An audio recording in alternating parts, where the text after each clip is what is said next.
Hi, everybody. Welcome to another exciting edition of Words, Images, and Worlds. On this episode, I am delighted to be talking with someone came highly recommended from a previous guest. And on this episode, I am glad to be talking with author Craig Shaneck. Craig, thank you for jumping in. And I hope I said your last name correctly just Oh, now. you did spot on. Fantastic. Fantastic. We try. Yeah. So you have a book that is out and readily available. I've found it really easily called Athens Shrugged. So we'll talk a little bit about that book and the creative journey. Curious about what made you decide that you wanted to be an author and that the written word was something that you wanted to craft in and play with. Sure. Thank you. Hmm. Um, First of all, I've always loved stories. In my younger days, I remember, I would be up till 3, 4 in the morning just reading because, I couldn't put a book down, and I would regret it the next day with, with being going to work with 3 or 4 hours worth of sleep. Um, but it was always something that was really really important to me, and I loved, generally I loved the genre of fantasy. So I have read, a ton from the fantasy genre. I currently am reading Brandon Sanderson. I think I've read every. It's hard to even keep up with the man with how many books that he puts out. And I would always use anytime that I would be in the car or commuting. Most people would be listening to the radio. I was always had audiobooks from back when I used to get them from the library on tape to CD to now on Audible. So I've always been a fan of it, and always kind of said I really want to do this. And I've started things in the past, and it eventually, like, time would, other responsibilities or life would just kind of get in the way. Hmm. And it was really COVID that I was like, all right, I got to start taking a few of these goals that I have and actually, like, start knocking them off the list. And a book was pretty high up there, and it's, finally had the time to really be able to focus on it. We weren't allowed to leave our houses and all that kind of fun stuff for a bit. Yes, yes. So I said, all right, this is the time to start doing it. um, and I hired an online writing coach. So I was doing some things, like, just to get some help on, the story structures, and just finding an expert. Finding a coach to be able to help um, was a big impetus to get me past some of the hurdles that I normally would have, thrown up my hands and said, I don't know how to get past this at this point. Mm-hmm. Yeah, yeah. It's definitely a journey. I mean, everyone that I talk to has a slightly different experience, but it is always an experience, it sounds like. Yeah, totally. And it's a fantastic experience. And I think writing a book is one of the things that a lot of people, say they're going to do. Hmm. Hmm. And it's on a lot of people's bucket list, but it takes a lot to actually stick with it. To get through to, I think mine came in at just over 80,000 words. And it took years to get it to that point, really, Yeah. from the inception of the idea, and still doing it, with a day job.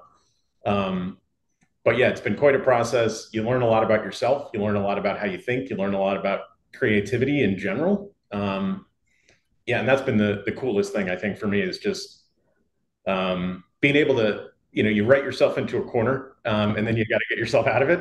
And sometimes it's certainly not in the way that you would expect. Yeah, yeah. I'm curious about you talking about that creative process and getting to that 80,000 words. Was research a big part of that? Were there other elements that were a big part of that? Any writing rituals or creative process aspects that you'd like to mention? Yeah, I mean, there's certainly some amount of research. I would, anytime that I really had to describe a place, I would try to, look up things, just get a picture online, Hmm. and then I Hmm. could just describe what I see. And that was kind of an interesting exercise in and of itself, and kind of a good training piece of just, hey, let's write this out exactly how you would see it, and then you can start to overlay, the sounds and smells and other things that are kind of would be associated with that picture if you were there. So I did that a lot. Hmm. Um, the other thing I just had to learn was just how to walk away from something, when you're stuck on it.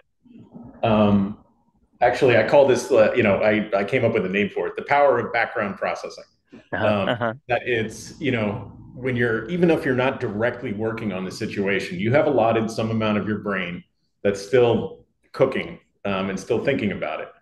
And there were so many instances where I would like, I'm going to have to rewrite all this part because I've written the characters into a corner. I don't know necessarily how to get them out in any way that would be believable. Oh, Um, and I'd say, okay, let me go for a walk. Let me do other things. Go eat something. Go, do hang out with some friends. Um, and I'd come back to it a couple days later, and I had it, and I had the answer, and nice. it'd be like, how does this, how does that happen? Um, and it's truly remarkable, kind of the abilities that your brain has that to just continue to work on these things, especially in creative pursuits. Mhm, mhm. Yeah. No, it's spy centered, and you've also kind of explored the thriller crime side. Um, and you mentioned kind of the genre pieces that you were drawn to with fantasy and adventure. Mhm. Curious about what it is about those genres, like what draws you to a particular kind of story. Yeah. There's a couple things that have. One is I've always loved some of the character archetypes.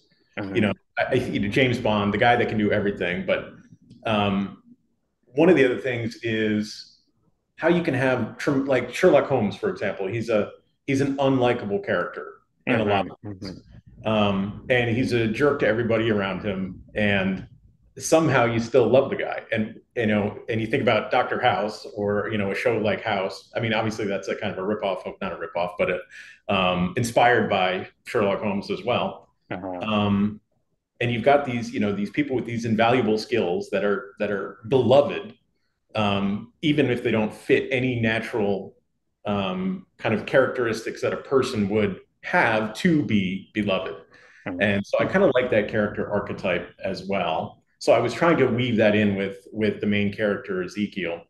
That he's got that he's a likable guy, but he's not doing very nice things of the entire thing.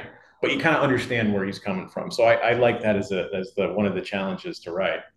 Um, I also really liked, like, I kind of come up with some of these ideas. Like, what if James Bond didn't have a credit card, right? If he couldn't just Mhm. buy his way out of everything, and you had to kind of do everything, with the bits and bobs that you find around you, basically. Mhm. Mhm. Um, and so I like that piece of it as well. So I try to incorporate, some of those kind of archetypes and story beats into the overall story. Love it. Love it. Well, I know that Athens Shrugged, and I'll put, of course, the cover art here between us. I know that's out and around and available. Folks can get it on. It's on Amazon, I know. Anywhere else where people can go to check It's it out. primarily on Amazon. It's in paperback and Kindle, Mhm. and it should be out on Audible shortly. That's still in process of getting that done. Great, great. Yeah. Any current creative vision, anything that you're working on as a follow-up that you'd like to just glimpse? Sure. Yeah, I'm definitely the book kind of ends on a little bit of a cliffhanger. I don't think it's my mom was annoyed about it when she read it, but but I don't think it's overly annoying of a cliffhanger. But there's definitely room for the four main characters to continue their story. So I've loved actually finding out, because it's, you write it, but you're finding out at the same time kind of what's happening, Mhm. with these folks, and I'm eager to take the next step with it. Nice, nice. Anywhere online where people can find out about you, whether it's social media, a website, or any of those kind of things that you'd like to mention before we close out. Sure, absolutely. You can certainly find me on manyrealmsmedia.com. That's the publisher. And my own Instagram page is at Athens_shrugged. And you can find me there, and I have updates and things that are happening there as well. Awesome. Did we miss anything in the talk through that you want to make sure to share? I love the creative inspirations that you're talking about. It sounds like a lot of the material that you think about and explore as a reader and creator are right up my alley. So glad to hear those connections. And also kudos for getting out and getting the 80,000 words in because you're absolutely right. It's quite a journey. Yeah, it absolutely is. I mean, it's you take inspiration from so many different places. When I think about my favorite authors are Joseph Heller and Douglas Adams, and Hmm. those kind of the world's serious, but it's not that serious at the same time. And I kind of love that messaging as part of it too. That these are important things, but at the same time, we can all have fun with it a little bit, and not take ourselves that seriously. Absolutely. Absolutely. Well, I appreciate the time. I appreciate the conversation and glad to have you back as you're talking about this particular series, other work that you bring out, and again, many thanks. Thank you, Jason. It's been an absolute pleasure speaking with you. Great to speak with you as well.